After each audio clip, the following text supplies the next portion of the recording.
Hello मेरे दोस्तों, कैसे हो आप सभी। आज के इस लेक्चर के अंदर हम स्टार्ट करने जा रहे हैं इंप्लाइड कंडीशन। अब सर, इंप्लाइड कंडीशन का मतलब क्या हुआ? कहता है जब भी कोई बायर और सेलर मिलकर कॉन्ट्रैक्ट करता है और रिक्वायरमेंट जो है वो essential to the main purpose of the contract है, रिक्वायरमेंट जो बता रहा है वो रिक्वायरमेंट पूरी होनी चाहिए, तो ये कंडीशन होती है। पर जब भी कोई कॉन्ट्रैक्ट होता है उसमें रिक्वायरमेंट कंडीशन रिक्वायरमेंट है, स्टिपुलेटेड कंडीशन है। रिक्वायरमेंट कैसी है? कंडीशन वाली रिक्वायरमेंट है, essential to the main purpose of the contract है। तो उस कंडीशन कॉन्ट्रैक्ट के अंदर उसके अंदर कुछ ऐसी कंडीशंस होती है, कुछ ऐसी इंप्लाइड कंडीशन होती है जिसको बोलने की जरूरत नहीं होती, ऑटोमेटिकली होती है। वही इंप्लाइड कंडीशन पड़ रही है कि अगर मेरा और आपका, मैं बायर हूं और आप सेलर हो दोस्तों, तो मैंने आपसे कुछ सामान खरीदा, मेरी रिक्वायरमेंट थी ये, तो मेरे पास क्या क्या इंप्लाइड कंडीशन है। आपने मुझे कुछ बताया वो तो एक्सप्रेस है, जो बता दिया वो तो एक्सप्रेस है। कुछ इंप्लाइड भी होती है, वो इंप्लाइड कौन सी होती है वो बताया जा रहा है कि कुछ जब भी आप कोई कॉन्ट्रैक्ट करते हो और कंडीशनल कॉन्ट्रैक्ट कर रहे हो, condition contract in the sense कि रिक्वायरमेंट आपकी टू द रिक्वायरमेंट जो है वो कंडीशन है, condition is stipulated to the essential to the main purpose of the contract है। कंडीशन क्या है? जो रिक्वायरमेंट है वो कैसी है? Main purpose, essential to the main purpose of the contract, तो कंडीशन हुआ। तो उसके अंदर कुछ इंप्लाइड भी कंडीशन होती है जो सेलर को बताने की जरूरत नहीं होती, ऑटोमेटिकली आ जाती है। अब वो कौन सी है वो हम पढ़ने जा रहे हैं, और पहला नाम है कंडीशन एज टू टाइटल। इसमें एग्जांपल देने की बिल्कुल भी जरूरत नहीं, जैसे जैसे मैं पढ़ता जाऊंगा वैसे वैसे आपको चीजें समझती आने लगेगी। देखो, in every contract of sale there is an implied condition. हर एक कॉन्ट्रैक्ट ऑफ सेल के अंदर कुछ इंप्लाइड कंडीशन होती है और कुछ इंप्लाइड वारंटी होती है। अब इंप्लाइड कंडीशन हम पहले पढ़ रहे हैं, फिर इंप्लाइड वारंटी को देखेंगे। तो हर एक कॉन्ट्रैक्ट ऑफ सेल के अंदर, जब आप सेल का कोई कॉन्ट्रैक्ट करते हो उसके अंदर हर एक कॉन्ट्रैक्ट के अंदर कुछ इंप्लाइड कंडीशन होती है दोस्तों। और वो कंडीशन क्या है वही तो पढ़ रहे हैं हम, कि जब भी मैं कोई कॉन्ट्रैक्ट कर रहा हूं तो मुझे कुछ क्या मिलेगा उसके अंदर, पहले से इंप्लाइड कंडीशन, मतलब कि सेलर को ये कंडीशन बताने की जरूरत नहीं है, ये पहले से है ऑटोमेटिकली कॉन्ट्रैक्ट के अंदर। तो हर एक कॉन्ट्रैक्ट के अंदर आपको कुछ ना कुछ इंप्लाइड कंडीशन मिलती है। दैट क्या, पहली कंडीशन क्या है? That the seller has right, seller के पास अधिकार है to sell the goods, to sell the goods. This condition is condition as to title. क्या मतलब है भाई? मान लो आप सेलर हो और आप के पास जो गुड्स है उसका ओनरशिप आपके पास है। टाइटल मतलब क्या होता है दोस्त? टाइटल मतलब हो गया ओनरशिप। अगर आप सेलर हो और आपके पास गुड्स का टाइटल है, गुड्स की ओनरशिप है, तो आपके पास क्या है? अधिकार, कि आप वो गुड्स बायर को सेल कर सकते हो। पर अगर आपके पास टाइटल नहीं है, ओनरशिप नहीं है, तो क्या आप बायर को सेल कर सकते हो? कर तो सकते हो, पर बायर के पास अधिकार आ जाएगा कि वो आपसे ले या ना ले, रिजेक्ट कर दे। अगर ले लिया तो प्राइस का रिफंड मांग लेगा आपसे। ऑब्वियस ही बात है, फिर तो धोखा हो जाएगा ना, कि जब आप किसी पर्टिकुलर चीज के ओनर हो ही नहीं तो आप सेल कैसे कर सकते हो। और अगर फ्रॉड से सेल कर भी दिया तो आप सेलर के पास एक अधिकार, बायर के पास एक अधिकार आ जाएगा कि वो आपसे या तो वो कॉन्ट्रैक्ट को रिजेक्ट कर ले, पहले से ही पता चल जाए तो रिजेक्ट कर देगा, अगर कर लिया तो कॉन्ट्रैक्ट कैंसिल करके पैसे का रिफंड क्लेम कर सकता है। तो यहां पर कंडीशन एज टू टाइटल का मतलब क्या हुआ? एक सेलर है, जब भी कोई कॉन्ट्रैक्ट करता है तो उसके पास अधिकार होता है कि वो right to sell the goods, उसके पास अधिकार है कि अगर वो ऑनर है उस गुड्स का तो उसके पास अधिकार है कि वो गुड्स बेच सकता है। इसको बोलने की जरूरत नहीं है। मैं किसी बायर, मैं बायर हूं, आपकी एक दुकान है इलेक्ट्रॉनिक शॉप, मैं किस दुकान पे गया तो मुझे पता है कि यार यही इसका दुकान का मालिक है तो ये बेच सकता, अधिकार है, तो ये कंडीशन है। इसको बोलने की जरूरत है क्या? ये बोलेगा भाई मैं इस दुकान का मालिक हूं और मैं इसका गुड्स का ऑनर हूं, ये पर्टिकुलर गुड्स किसी और का, ये गुड्स का मैं ऑनर, ये मैं बेच सकता, ऐसा तो नहीं होता ना। जिसकी दुकान पे आप जा रहे हो वो सारे गुड्स उसी के तो हुए, इसका मतलब बोलने की जरूरत है, एक्सप्रेस कर, वो एक्सप्रेस करेगा भाई ये मेरी दुकान है। आपने कभी देखा है किसी दुकान पे गया भाई ये मेरी दुकान है और जितने भी कपड़े रखे हैं ये मेरे को बिलोंग करते हैं, इसका टाइटल मेरे को, ऐसा तो नहीं बोलता ना। इसका मतलब आपको पहले से पता है जिसकी दुकान पे आप जा रहे हो वो उसी की है और जितने भी गुड्स उस पे रखे हैं वो उसके पास ओनरशिप है उसकी। इसका मतलब कंडीशन, इसलिए बोलता है इंप्लाइड, बोलने की जरूरत नहीं है, पहले से पता है दोस्तों। क्या पता है? पहले से हमें पता है। तो कंडीशन एज टू टाइटल का मतलब है, इंप्लाइड कंडीशन है कि हर एक सेलर के पास अधिकार है कि वो गुड्स को बेच सकता है। और दिस कंडीशन, और ये कंडीशन क्या कहलाती है? कंडीशन एज टू टाइटल कहलाती है। If a person sell goods without having a title to it, अगर किसी पर्सन ने गुड्स बेच दिया जिसके बाद टाइटल नहीं थे, the buyer is entitled to reject the goods, और वो या तो गुड्स को मना कर दे, अगर उसने गुड्स रिसीव कर लिया और बाद में पता चला तो वो पैसे को recover the purchase price from the seller. मैंने आपसे गुड्स खरीदने के बोला, आप उसके टाइटल नहीं थे, आपका उसका टाइटल, आप ओनर नहीं हो उस गुड्स के, आपने मुझे गुड्स बेचने के लिए भेज दिया, या तो जब मेरे पे गुड्स आ रहे हैं तब मैं रिजेक्ट कर दूं और जो प्राइस मैंने आपको पे कर दिया एडवांस में वो रिजेक्ट कर लूं। अगर मैंने गुड्स ले लिया बाद में पता चला अरे यार ये तो मतलब ये तो ऑनर था ही नहीं, तो मैं गुड्स को फेंक दूंगा, आपसे रिजेक्ट आपके पास भेज दूंगा, आपसे पैसा का डिमांड कर सकता हूं। क्लियर या नहीं है? That's called condition as to title, simple.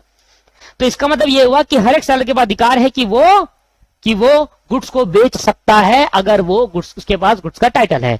अगर उसके पास गुड्स का टाइटल नहीं और उसने बेच दिया तो बायर के पास अधिकार आ जाएगा कि वो गुड्स का पैसा डिमांड कर सकता है अगर उसने पे कर दिया, या रिजेक्ट कर सकता है गुड्स को। क्लियर है नहीं है? दूसरा पॉइंट कहता है condition as to description. Description where the goods are sold by description there is an implied condition that the goods sell correspond with the description. If they are not, the buyer may reject them or accept them and claim the damages. अब सुनो मेरी बात, अब मेरी बात सुनो दोस्तों, कि भाई आप एक दुकान पे गए और आप दुकान से बोला कि भाई साहब मुझे लैपटॉप चाहिए। उन्होंने कहा भाई कैसे लैपटॉप चाहिए? आपने अपनी रिक्वायरमेंट बताना चालू करी, सर लैपटॉप में 4 GB रैम होना चाहिए, 1 TB हार्ड डिस्क होना चाहिए, i3 प्रोसेसर होना चाहिए और वेबकैम वगैरह भी अच्छा होना चाहिए। आपने सर रिक्वायरमेंट बता दी। अब आपने डिस्क्रिप्शन बता दिया। उसने कहा सर ये रहा लैपटॉप, ये ले जाओ, भरोसा रखो हमारे पास, जो भी आपने डिस्क्रिप्शन बताया वो उसके अंदर है, वो डिस्क्रिप्शन के अंदर। आपने लैपटॉप ना खोल के देखा, ना चेक करा, आपने डिस्क्रिप्शन के बेसिस पर ले लिया। आपने ये सोचा कि यार सही क्या रहा होगा सेलर, अब जो मैं रिक्वायरमेंट कर रहा हूं वही तो बेचेगा, अलग थोड़ा बेचेगा। आपने देखा है कोई पागल तो होगा नहीं, कोई पागल तो होगा नहीं, पर कुछ पागल निकल जाते हैं सेलर कि भाई जैसी रिक्वायरमेंट बायर की थी उस हिसाब से नहीं बेचा। तो अगर कंडीशन एज टू डिस्क्रिप्शन का मतलब है कि when the goods are sold by description, अगर सेलर ने गुड्स बेचा डिस्क्रिप्शन के बेसिस पर कि भाई देखो सर ये 4 GB रैम है, इसके अंदर ये है, इसके अंदर ये है, आप लैपटॉप खोल लो, उसने चेक नहीं करा, मैंने लैपटॉप देखा बाहर से अच्छा लग रहा था मुझे, मैंने देखा, मैंने ले लिया। अब मैं बायर हूं, मैंने भाई अपनी रिक्वायरमेंट रखी, 4 GB RAM, 1 TB hard disk, i3 processor, ये मेन 3 होते हैं, मैंने रख दिया। उसने कहा ये भाई ये रहा, इतना पैसे पे करा, मैं लेकर आ गया। बाद में चला i3 प्रोसेसर है ही नहीं, वो तो उससे लो लेवल का प्रोसेसर है। अब मैंने क्या करा, अब मैंने कहा अगर मैंने गुड्स डिस्क्रिप्शन पे बाई करे और आपने अगर डिस्क्रिप्शन पे सेल करे, किसी सेलर ने डिस्क्रिप्शन बेचा, तो भैया जिस डिस्क्रिप्शन पे बात करके भेजा है वो डिस्क्रिप्शन मैच होना चाहिए गुड्स के साथ। अगर मैच नहीं हुआ तो बायर के पास अधिकार आ जाएगा कि बायर उसको रिजेक्ट करे और अपना पैसा और डैमेजेस क्लेम कर सके। क्लियर है या नहीं है? यस सर क्लियर है। तो पढ़ो दोस्तों, where the goods are sold by description, अगर गुड्स डिस्क्रिप्शन के बेसिस पे 4 GB रैम, ये वो चेक नहीं करा पर डिस्क्रिप्शन के बेसिस पे बेच दिए, there shall be implied condition, ये है कि भाई जिस डिस्क्रिप्शन पे बेचे थे वो डिस्क्रिप्शन मैच होना चाहिए गुड्स के साथ। अगर गुड्स के साथ मैच नहीं हुआ तो बायर के पास अधिकार क्या आ जाएगा कि उस गुड्स को रिजेक्ट करेगा, पैसे का क्लेम मांग सकता है अपना। क्लियर है या नहीं? और ऑब्वियस सी बात है, ये होना चाहिए, प्रैक्टिकल लाइफ की बात है। तो आप किसी दुकान पे जाओगे, दुकान पे भाई मुझे ये चाहिए, अगर ये नहीं मिला तो गुड्स वापसी करोगे ना? हाँ भले पैसा ना मांगो, गुड्स को चेंज करवा के लाओगे, ये तो करते ही हो, तो नॉर्मल वही है आपके पास। अब आगे बात करते हैं condition as to sample. Condition as to sample, आओ दोस्तों पढ़ते हैं कंडीशन एज टू सैंपल। कहता है वेयर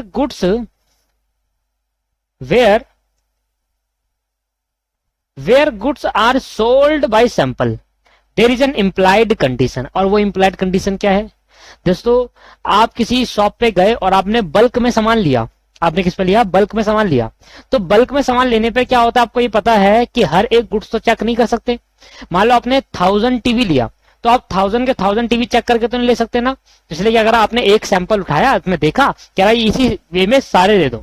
ऐसी करते हैं जब भी हम कोई सामान लेने जाते हैं, मान लो हम क्वांटिटी हम ज्यादा बनाते हैं तो उस केस के अंदर हम सारी क्वांटिटी को चेक नहीं करते। तो उस केस के अंदर हम एक को चेक करते हैं, एक सैंपल देखते हैं, उस सैंपल हमें दिखाता है कि ऐसे ही कुछ होगा, जो भी वैरायटी होगी ऐसी आएगा। तो उस सैंपल की पॉइंट ऑफ व्यू से, इस सैंपल के उससे हम क्या करते हैं, बुक कर लेते हैं बाकी क्वांटिटी को। तो अगर आपने sample, condition as to sample का मतलब है अगर आपने गुड्स बेचे हैं सैंपल के द्वारा, सैंपल दिखाया और सैंपल के दिखाने के पॉइंट ऑफ व्यू से कहा कि बाकी सामान भी ऐसे ही होगा, उससे गुड्स बचे, तो उधर क्या होती है implied condition, that the bulk of the goods shall be correspondence to the sample in the quality.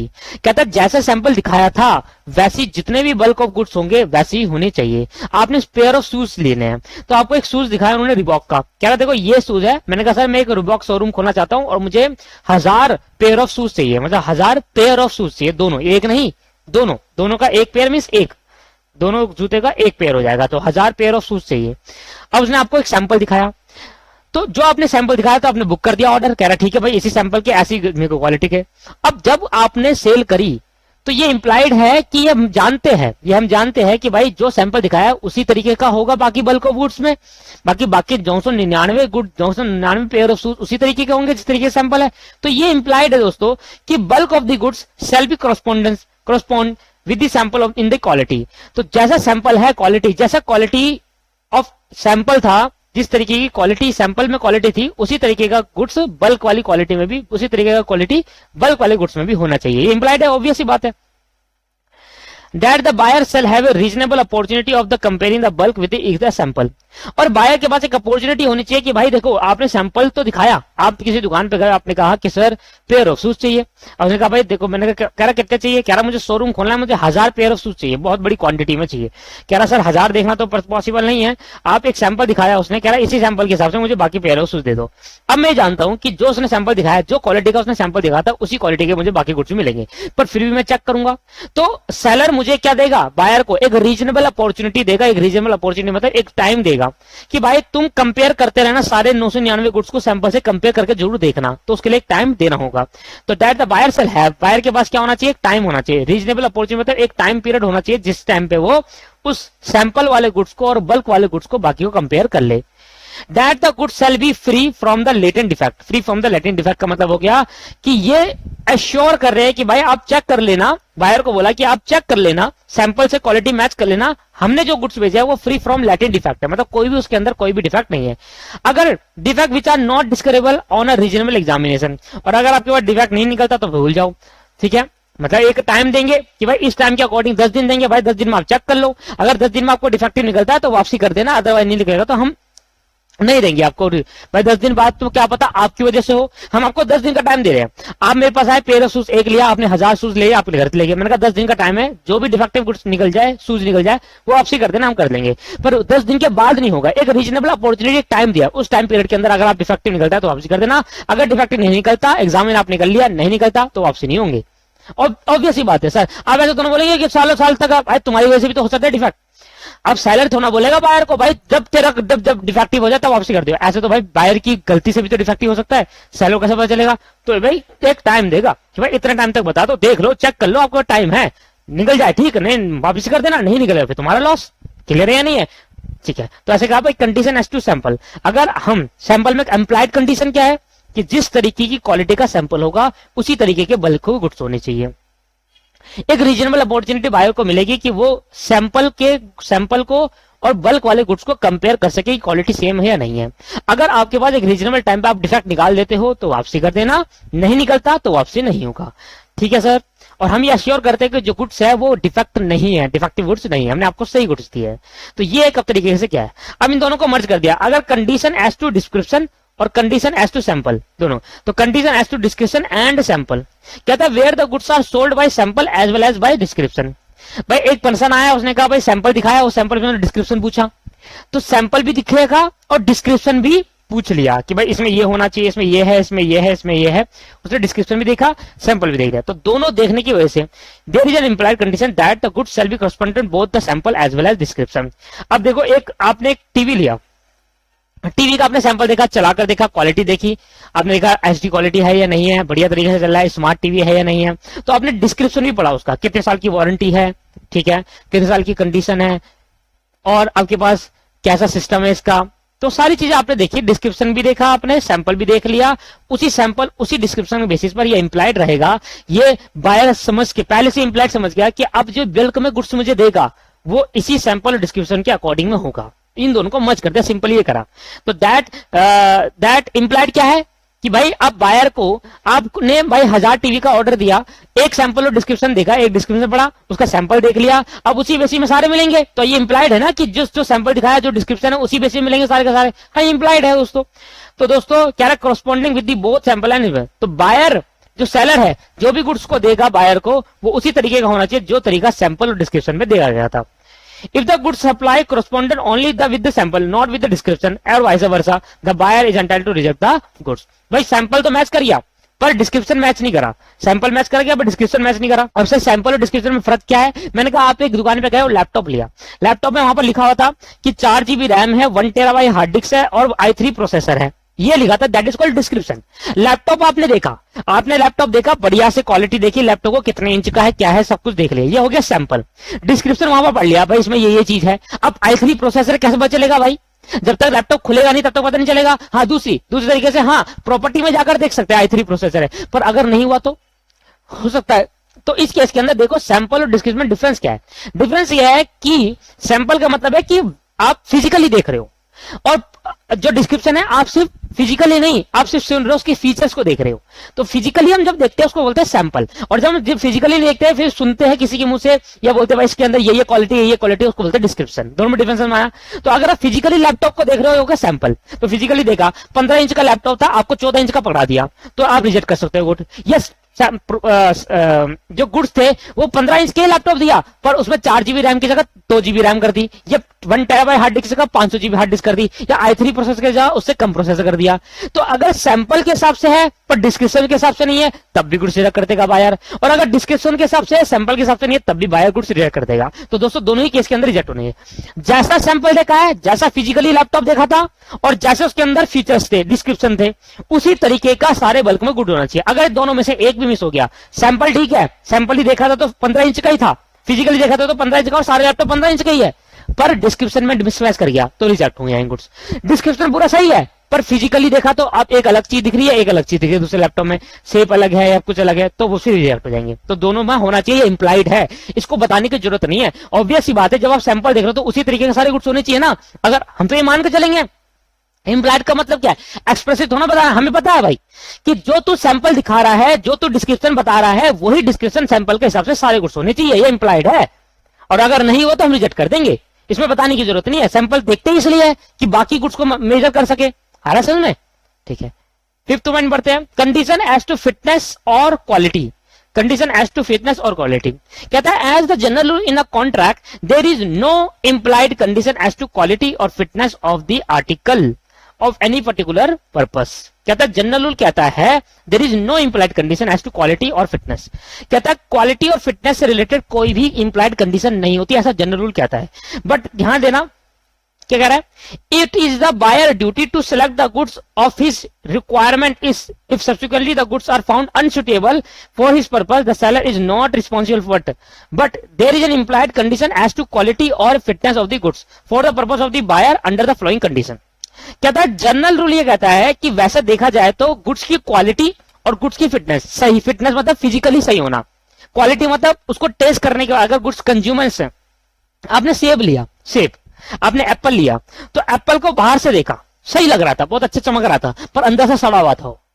तो क्वालिटी और फिटनेस, फिटनेस का मतलब क्या है, बाहर से कैसा है, सही है या नहीं है, कहीं टूट फट तो नहीं है, और क्वालिटी कैसी है।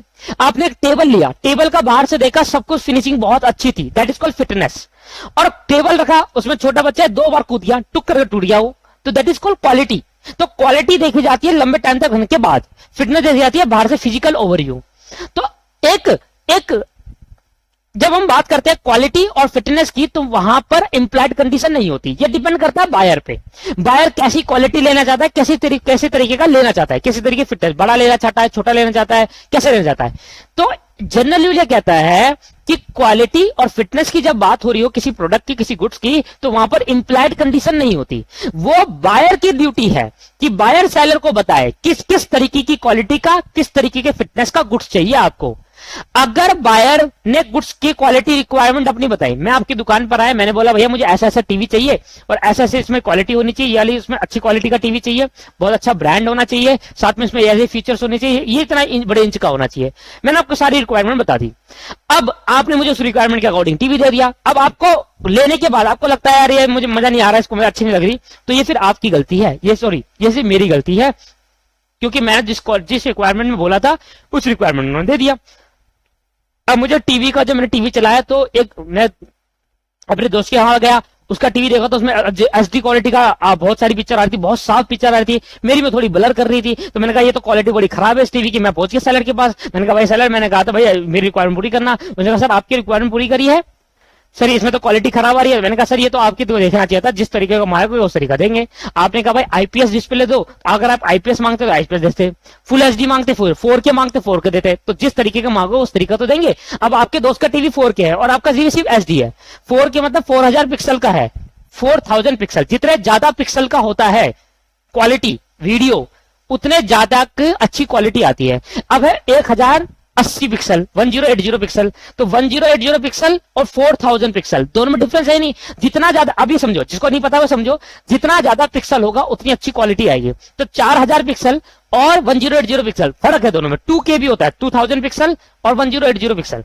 तो दोस्तों आपने मांगा 1080, अब आप अपने दोस्त से कंपेयर कर रहे हो, उसका 4K है, 4000 पिक्सल, तो डिफरेंस तो आएगा क्वालिटी में। तो ये अगर मैं बायर हूं, अगर मुझे वो अनसुटेबल लगा तो इसके लिए सेलर रिस्पॉन्सिबल नहीं है, क्योंकि क्वालिटी और फिटनेस से कोई भी इंप्लाइड कंडीशन नहीं निकलती।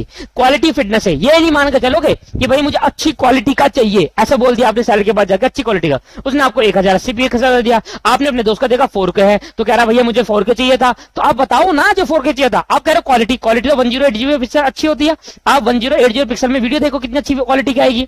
अब आप बड़े टीवी में देखना चाहते हो थोड़ा तो ब्लर करेगा ही, समझ में आ रहा है आपको, समझ नहीं आ रहा? तो कह रहा क्वालिटी और फिटनेस के अंदर कोई भी इंप्लाइड कंडीशन नहीं है। अगर आप बोल लो अच्छी क्वालिटी चाहिए तो हम अपने अकॉर्डिंग अच्छी, सेलर अपने अकॉर्डिंग अच्छी क्वालिटी बता देगा।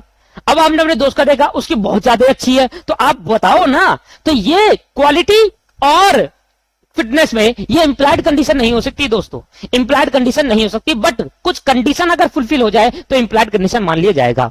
तो यहां पर लिखा है it is the buyer duty to select the goods for his requirement, अपनी रिक्वायरमेंट के हिसाब से सेलेक्ट कर। अगर तुझे 4K चाहिए तो तू बता भाई तुझे 4K चाहिए, ठीक है, उसका प्राइस ज्यादा है।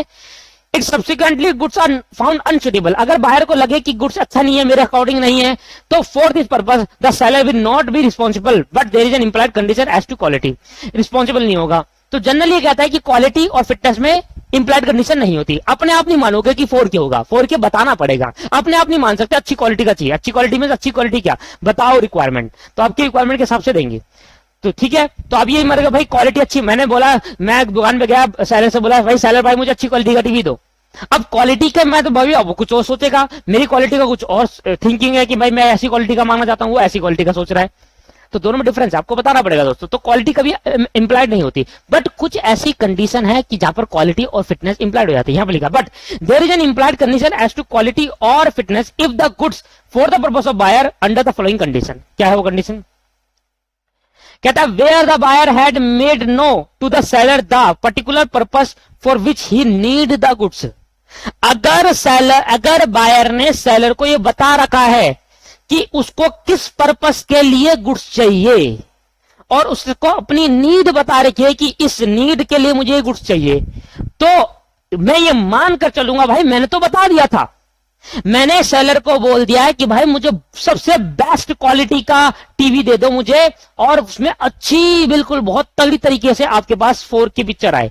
तो मैंने अपनी रिक्वायरमेंट बता दी, सर मुझे बड़ा टीवी चाहिए और बड़े टीवी में बहुत अच्छी क्वालिटी में चाहिए, बहुत अच्छी, जो बेस्ट है ना आपके लिए वो क्वालिटी दो। अब मैंने अपनी रिक्वायरमेंट अपना पर्पस बता दिया है, तो मैं ये मानकर चलूंगा भाई कि मैंने तो भैया पैसे की टेंशन मत, मैंने सेलर को बोला पैसे की टेंशन मत लो, बहुत अच्छी क्वालिटी का टीवी चाहिए मुझे, बेस्ट, जो बेस्ट है ना अभी तक टॉप मॉडल है वो रीड।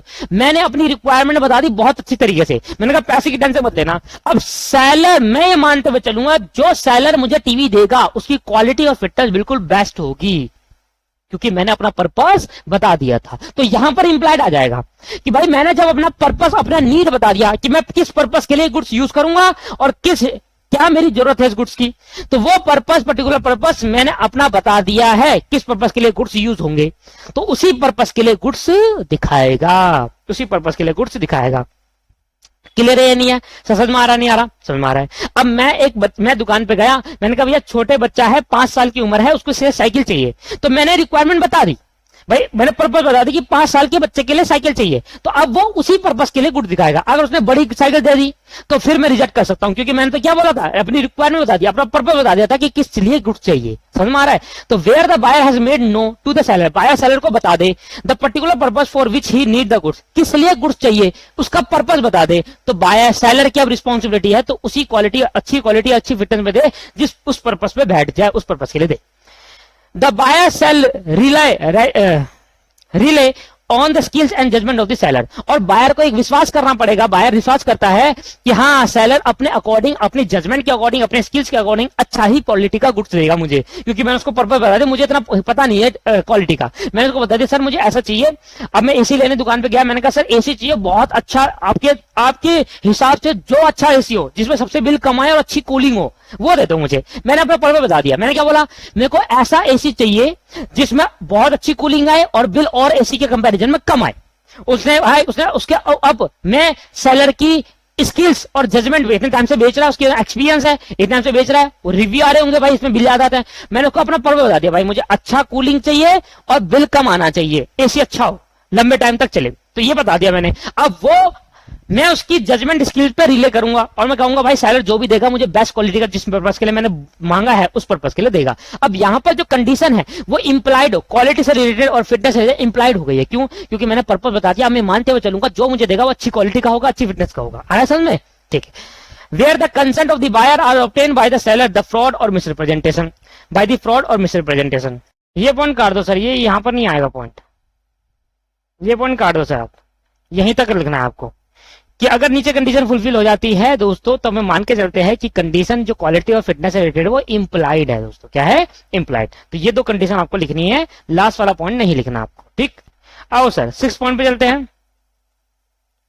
कहता है कंडीशन एज टू मर्चेंटेबिलिटी, कहता है where goods are brought by description from seller who deal in a goods for that description, there is implied condition that the goods shall be of merchantability quality. Merchantability quality means that the goods must be saleable in the market as goods of that description. The seller is under an obligation to inform the buyer of any defect in the goods sold at the time of the contract, except in case where the defective is obviously known to the buyer. नहीं आया समझ? तो समझ आया नहीं मैंने दोस्तों, मैं सिर्फ पढ़ रहा था एक बार। आओ एक एक लाइन से समझने की कोशिश करते हैं, एक एक लाइन समझने की कोशिश करते हैं। लो पहले एग्जांपल सुनो दोस्तों। एक पर्सन है आर ने ऑर्डर दिया सेलर को और बोला कि मुझे मोटर हॉर्न चाहिए। हॉर्न होते हैं ना जो बाइक वगैरह में हॉर्न लगते हैं, पीपी, ठीक, या कार में लगते हैं। मोटर हॉर्न का ऑर्डर दिया, 600 हॉर्न चाहिए, अलग अलग वैरायटी के डिस्क्रिप्शन पर, अलग अलग डिस्क्रिप्शन की वैरायटी पर हॉर्न चाहिए। कुछ बड़े हो, कुछ छोटे हो, कुछ नॉर्मल है, कुछ अच्छी क्वालिटी, कुछ लो क्वालिटी, अच्छा सस्ता प्राइस, सब अलग अलग डिस्क्रिप्शन दिया उसने और दिया। अब जब सेलर ने हॉर्न सप्लाई करे आर को, तो आर ने देखा कि कुछ हॉर्न है जिसमें डेंट लगा हुआ है, कुछ हॉर्न है जिसमें ढंग से पॉलिश नहीं हुई, कुछ हॉर्न है कुछ तरीके से डिफेक्टिव है। तो क्या करा आर ने, क्या करा दोस्तों उस केस के अंदर, अगर कुछ हॉर्न डिफेक्टिव निकलते हैं, डेंट होता है, डेंट लग जाता है, किसी में हॉर्न टूट फूट एक जगह से अच्छी पॉलिश नहीं हो रखी, इसमें एक खरोच में लग रही है, ऐसे सब डेंट वगैरह हो रखा है, तो उस केस के अंदर आर उस पूरे इसको मानेगा कि क्या कहते हैं, पूरे कॉन्ट्रैक्ट को कैंसिल कर सकता है, रिजेक्ट कर सकता है पूरे होल गुड्स को। ठीक है, तो ये एक एग्जांपल था। अब जरा क्वेश्चन इसको पढ़े। Where goods are brought by description, अगर गुड्स खरीदे जा रहे हैं डिस्क्रिप्शन से, सेलर से, from seller who deal in a goods of that description, जो उस डिस्क्रिप्शन के गुड्स पे डील करता है।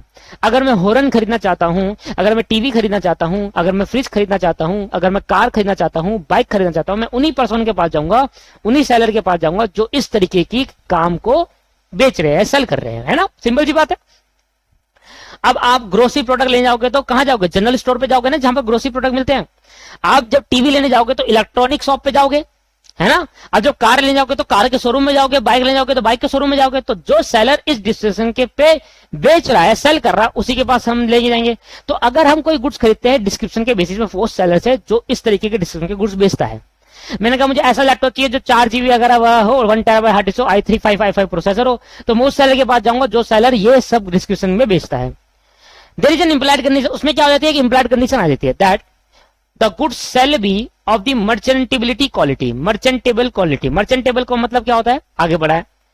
इंप्लाइड कंडीशन ये आ जाती है कि जो भी गुड्स सेलर देगा वो मर्चेंटेबल क्वालिटी का होना चाहिए। मर्चेंटेबल क्वालिटी मींस, फिर लिख दिया मैंने, अगले पॉइंट में लिखना है, पहला पॉइंट यहां बना लेना, दूसरा पॉइंट यहां बना लेना, लिखना merchantable quality means that the goods must be saleable in the market as goods of that description.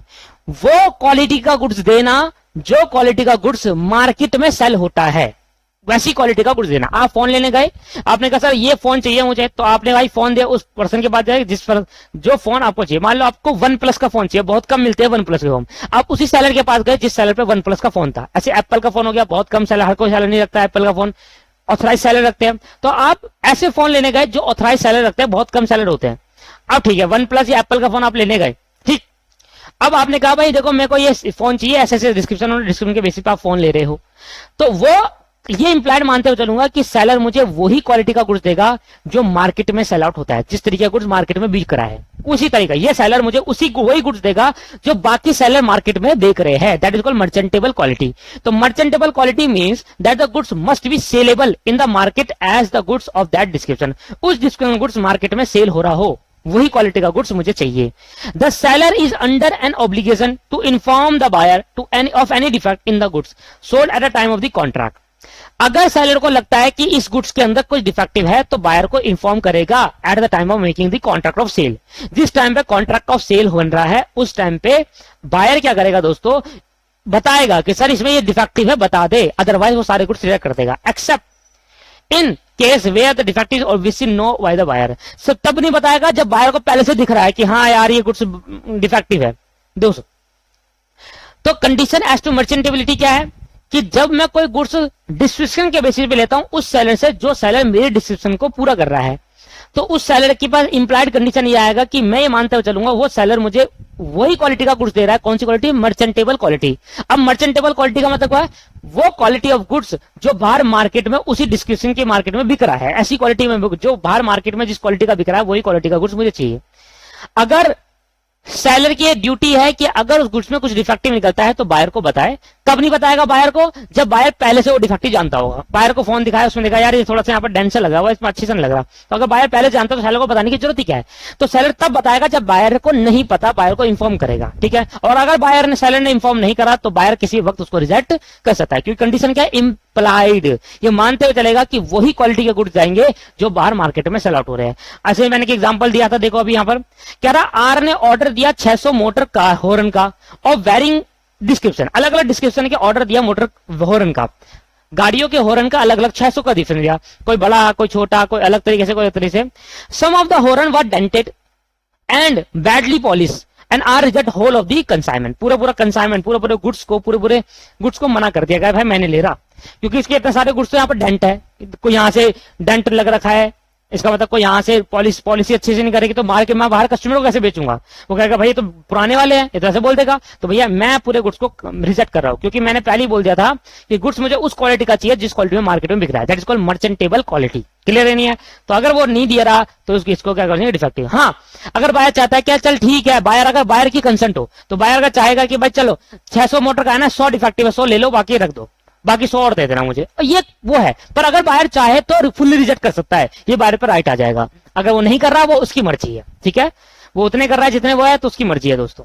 और एक लास्ट इसके अंदर ये है condition as to wholesomeness. Wholesomeness कहता है wholesomeness means conductive to health.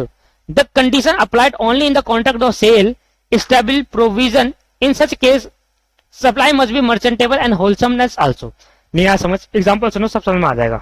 दोस्तों कंडीशन एज टू होलसमनेस के अंदर ये मत लिखना, जो मैं लिखवा रहा हूं वो लिखना, जो मैं लिखवा रहा हूं वो लिखना sir. In case of eatable, in case of, मैं लिख दूं, मैं लिख देता हूं, एक मिनट लिखना दोस्तों। इन case of eatables goods there is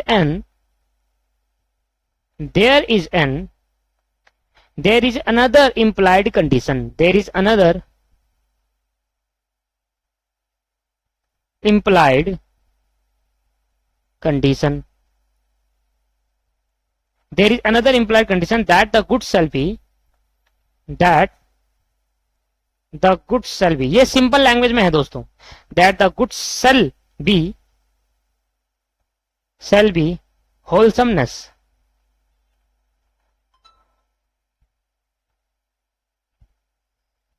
अच्छा, होलसमनेस का मतलब बता देता हूं। ऐसा गुड्स, ऐसा कंजम्पशन गुड्स, ऐसा कंज्यूमेबल गुड्स जो हेल्थ को इफेक्ट ना करे, जो हेल्थ को इफेक्ट ना करे, इसको हम कहते हैं होलसमनेस। क्या कहते हैं दोस्तों? होलसमनेस कहते हैं। In addition, full stop, in addition, comma लगा के लिखना, in addition to the implied, in addition to the implied condition as to merchantability, condition as to merchantability, merchantability का मतलब वो गुड्स जो मार्केट में बिक रहे हैं उसी तरीके के, वही गुड्स हमें डिलीवर करो, merchantability।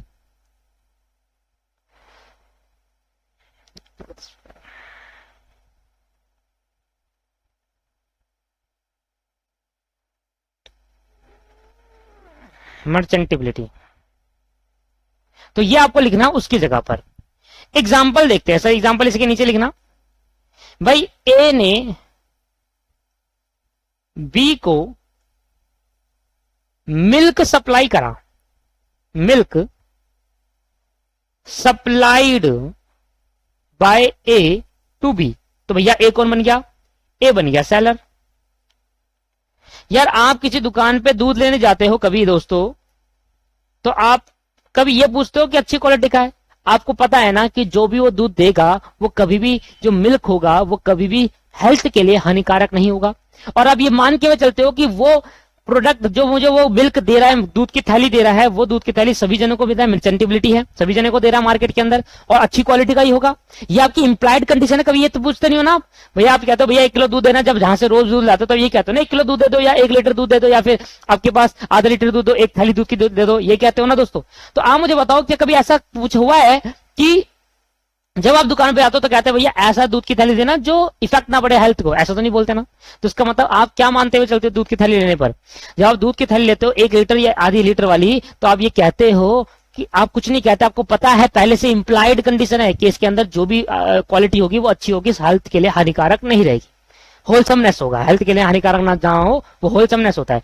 तो सेलर ने बी को, सेलर ने बायर को, ए ने बी को मिल्क सप्लाई करा दोस्तों, और ऐसा मिल्क सप्लाई कर दिया। अब बी मानते चला कि भाई जो मिल्क की पैकेट है, जो दूध की थैली है, वो बिल्कुल सही है, बट इस मिल्क के अंदर क्या हुआ दोस्तों? ओह, व्हाइट कहां से आ गए? इस मिल्क के अंदर बैक्टीरिया थे। इस मिल्क के अंदर क्या थे दोस्तों? बैक्टीरिया थे। अब यही milk consumed by B wife, milk consumed by mister B wife, after consumption he gone up, गई ऊपर चले गई, आफ्टर कंजम्पशन,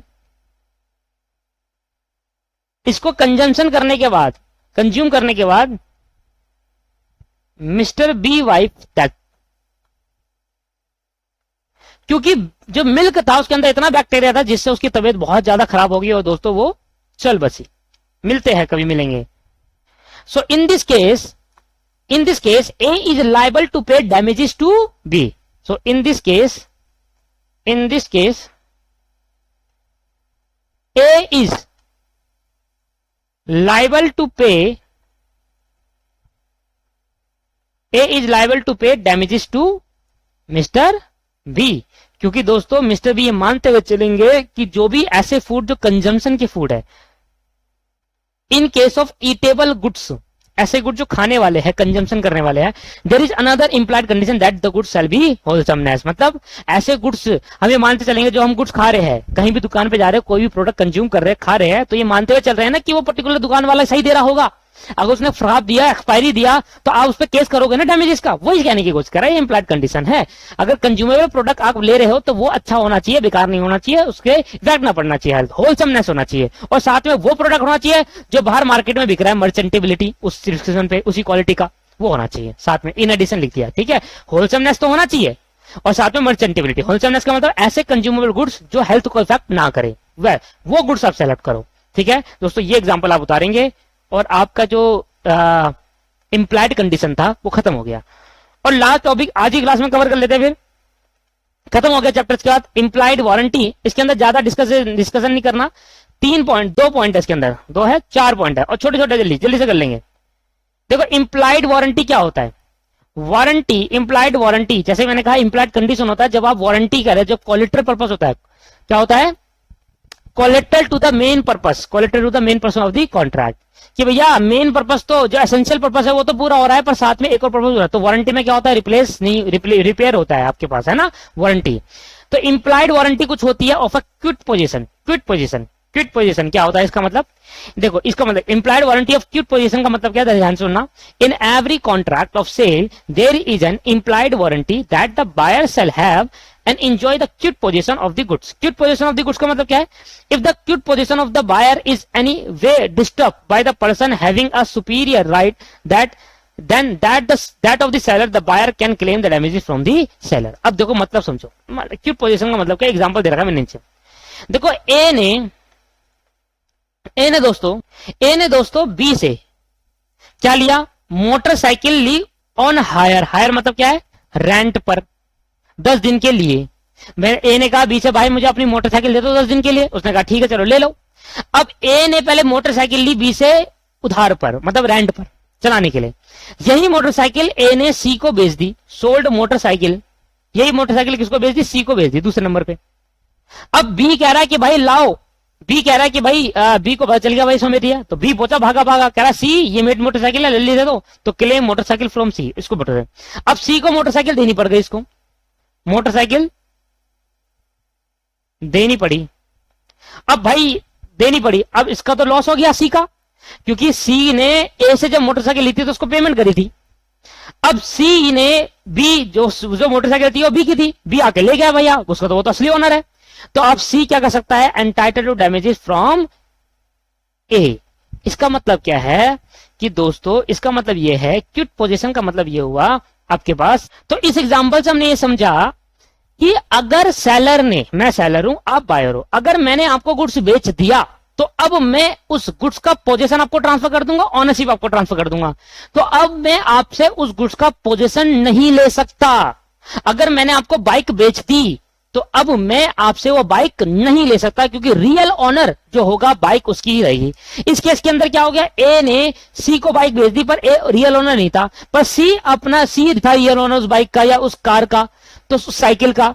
तो मोटरसाइकिल का रियल ओनर कौन था, बी था। तो बी अपनी मोटरसाइकिल, अपना जो ओनर है, अपना पोजीशन अपने पास वापसी ले सकता है। That's called quiet possession. Quiet position मतलब कि अगर एक बार सेलर ने बायर को कुछ सेल कर दिया, इसका मतलब पोजीशन ट्रांसफर कर दिया, इसका मतलब ओनरशिप ट्रांसफर हो गई। तो अगर पोजीशन और ओनरशिप ट्रांसफर हो गई तो ये इंप्लाइड वारंटी है कि अब वो गुड्स बायर से कोई भी नहीं ले सकता, उस गुड्स का पोजीशन सेलर डिस्टर्ब नहीं कर सकता, नहीं मांग सकता, कुछ भी नहीं कर सकता। That's called quiet position. आओ जरा समझते हैं।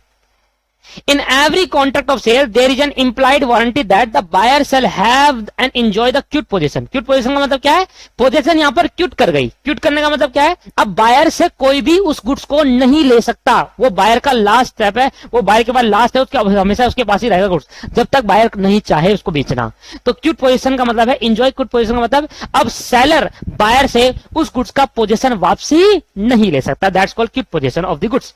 If the quiet possession of the buyer in any way disturb, अगर किसी भी वे से क्विट पोजीशन ऑफ बायर का डिस्टर्ब होता है, या फ्रॉड करके या मिसरिप्रेजेंट से किसी भी तरीके से सेलर या उसका कोई दूसरा पर्सन उसके पोजीशन को डिस्टर्ब कर रहा है, उसके पोजीशन से ले रहा है और किसी को सेल आउट कर दिया, जैसे इसमें केस में हुआ, by the person having a superior right, that उस पर्सन के पास जिसका वो गुड्स था उसके पास सुपीरियर राइट है, that the seller, the buyer can claim damages from the seller. Buyer क्या कर सकता है, डैमेज कर सकता है, क्लेम कर सकता है, किससे, सेलर से।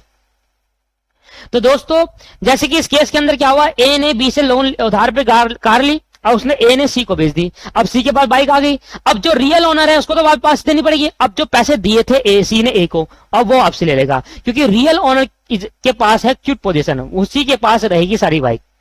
ठीक है, तो अगर ये बाइक नहीं देता, वैसे तो देना पड़ेगा, पर अगर नहीं देता तो बायर किससे क्लेम कर सकता था, ए से क्लेम करता पूरे के पूरे। तो एक बार सेलर ने अगर बायर को कुछ बेच दिया तो बायर के पास अधिकार है कि उसका पास जो गुड्स है वो उससे कोई नहीं ले सकता।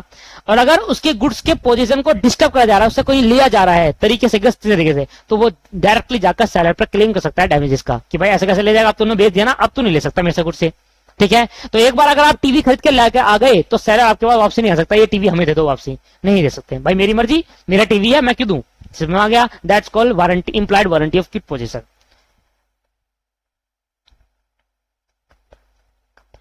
अब आगे देखते हैं वारंटी ऑफ फ्रीडम फ्रॉम इनकम्बरेंसेस का मतलब क्या हुआ दोस्तों, अब मैं सिखाता हूं आपको।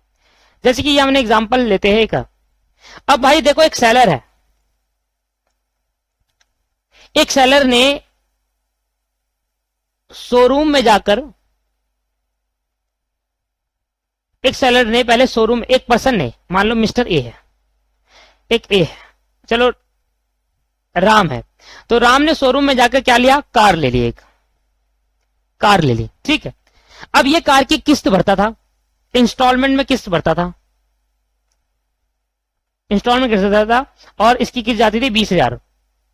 अभी 5 इंस्टॉलमेंट पेंडिंग है जिसको देनी है, उस कार की 5 इंस्टॉलमेंट पेंडिंग है, 5 इंस्टॉलमेंट दोस्तों क्या है, पेंडिंग। अब दोस्तों राम ने मोहन को ये कार सेल कर दी, और ये नहीं बताया, और ये नहीं बताया कि इसकी अभी 5 इंस्टॉलमेंट बाकी है। तो राम ने मोहन को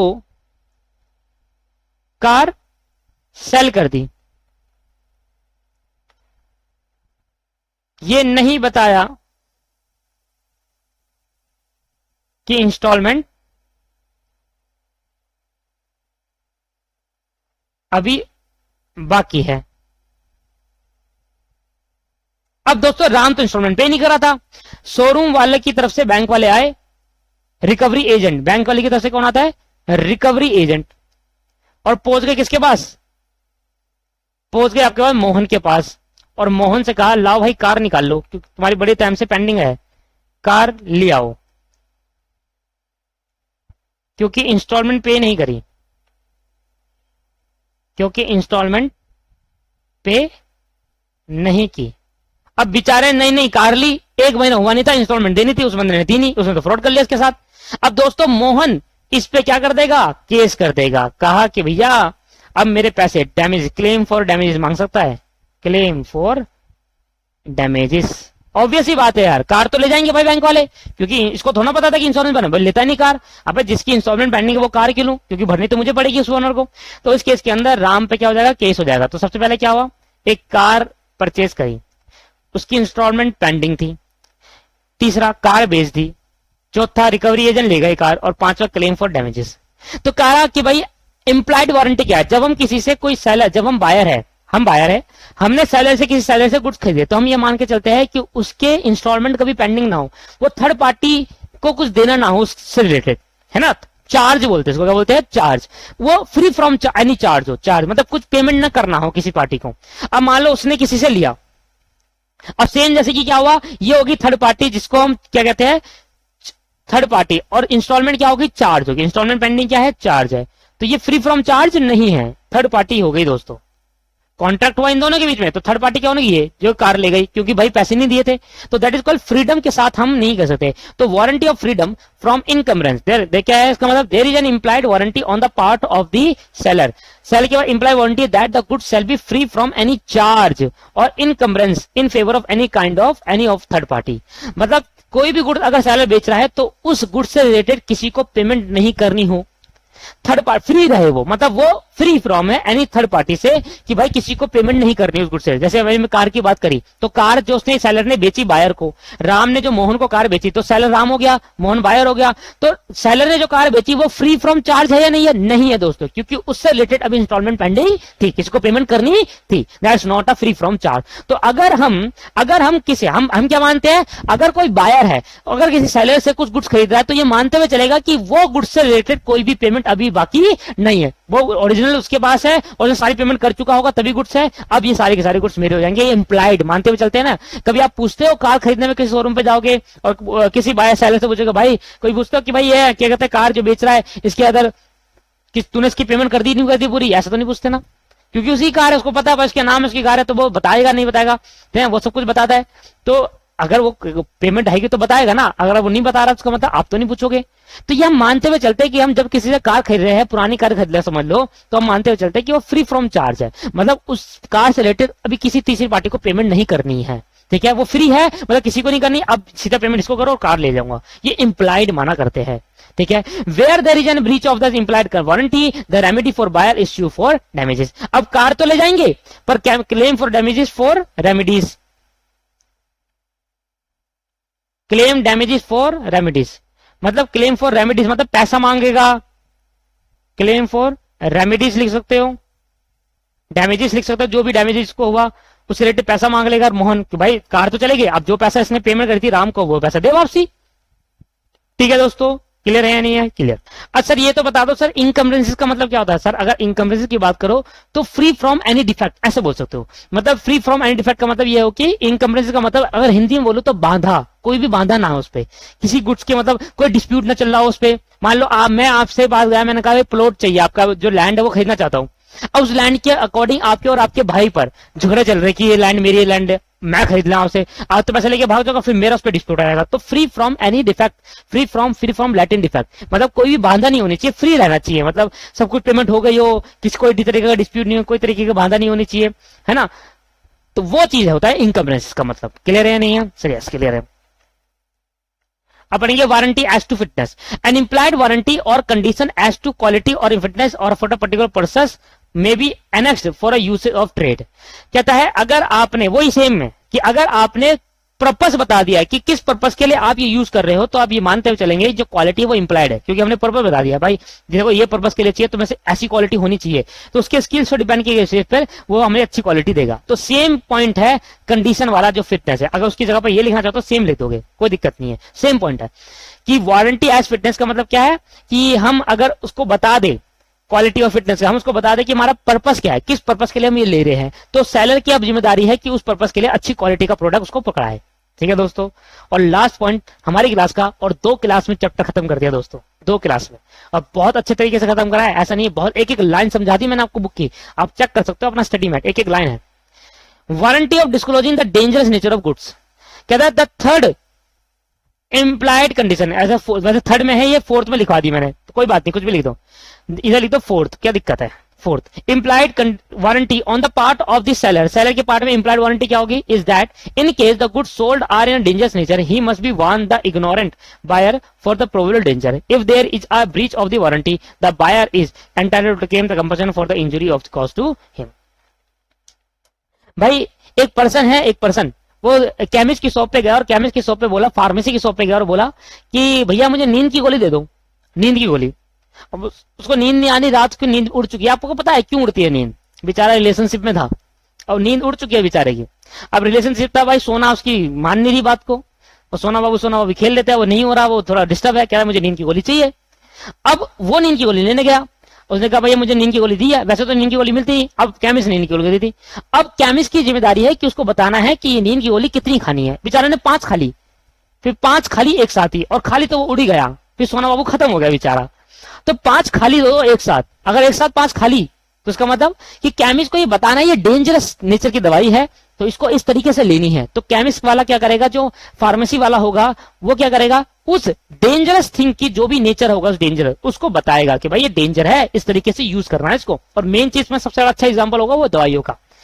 अगर आप किसी फार्मेसी शॉप से, केमिस्ट शॉप से दवाइयां लेते हो, तो उस केस के अंदर जो केमिस्ट वाला पर्सन है, जो फार्मेसी वाला पर्सन जो दवाई दे रहा है, उसको बताना है कि इस तरीके से लेनी है, अगर ऐसे लेंगे तो इफेक्ट पड़ेगा। अगर उसने नहीं बताया उस डेंजर्स के बारे में, उस दवाई के डेंजर के बारे में कि भाई गलत इफेक्ट पड़ जाएगा, और बायर को इफेक्ट पड़ गया, तो बायर उससे क्लेम कर सकता है अपने इंजुरी का। क्लियर है या नहीं है? तो ये कहता है warranty of disclosing the danger nature of the goods.